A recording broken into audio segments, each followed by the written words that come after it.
Now to the sequence of events. The flight departed Accra under visual flight rules in marginal weather. The flight to Fordjour was uneventful. Fordjour is approximately 90 miles from Accra, about 10 miles from Obuasi. As the flight approached Obuasi, visibility deteriorated rapidly due to mist and low clouds. At 9:56, the crew entered IMC, which is Instrument Meteorological Conditions.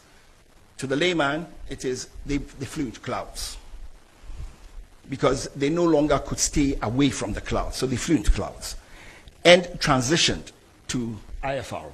Now, IFR is Instrument Flight Rules. So what it means is they now transitioned from navigating using visual cues to now navigation solely on the aircraft's instruments. The crew then initiated a climb to cross terrain that they were aware of. They initiated the climb to cross the terrain. Seconds before impact, the crew stated that they could see the high ground below, so they had gone over it. Suddenly thereafter, the helicopter that was flying up without any change in its power or in the pitch, which we use to go up and down, suddenly lost height and impacted a ridgeline at about 1370 feet above sea level. And this was about 6.5 miles from the destination, and this happened at 9:58.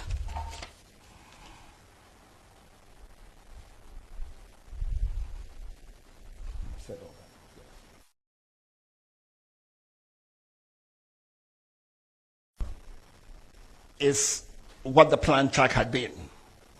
The purple line is what the aircraft actually flew. And that took place because it was avoiding clouds and so on and ended up where it was.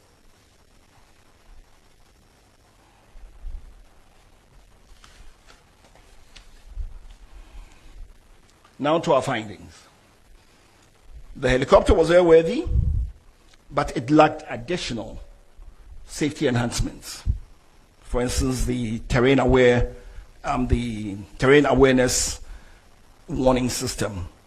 Now, you know, the terrain awareness warning system, for instance, is predictive.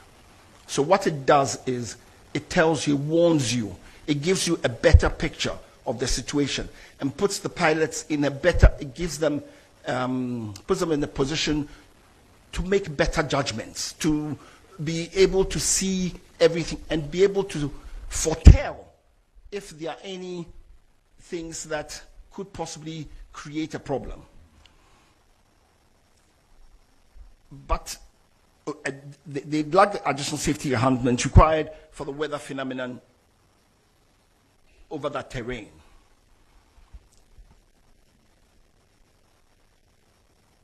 There was adverse weather, there was limited visibility, there was rising rugged terrain. With this terrain induced complicating factors, and there were no ground-based navigational route aids en route. The investigation would like to say that from everything they gathered, the emergency response was very timely. The fact that these first responders managed to get to the site in about 2 hours was remarkable because the terrain has very steep slopes. It was raining, it was slippery. So it wasn't the easiest thing to do. When we went to the site, it was also raining and it was very slippery. And we struggled using sticks and everything to try to get up there. So looking at everything, we would say very confidently that the emergency response was very timely. The investigation determined that the accident was caused by the sudden loss of altitude and lift due to downdraft. This loss of altitude without change in power or pitch altitude is consistent with downdraft associated with changing environmental conditions over high terrain.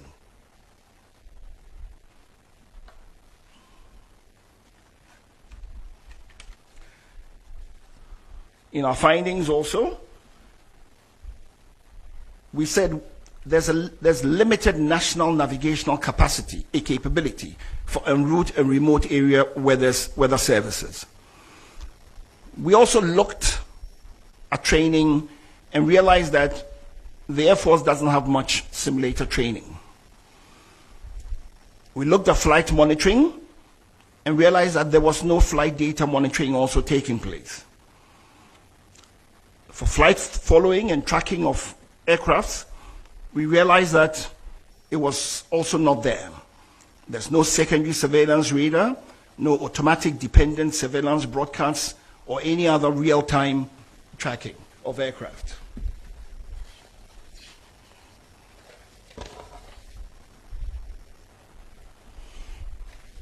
Our safety recommendations.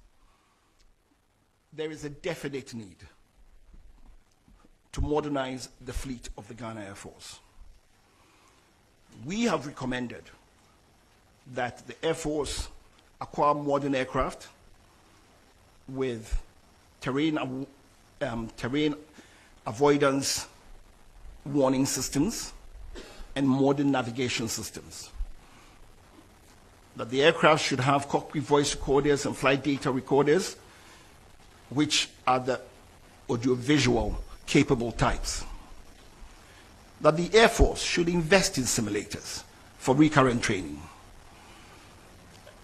That they contract certified aviation weather provider or providers, and that Ghana as a nation should try to have en route navigational aids, especially in remote areas.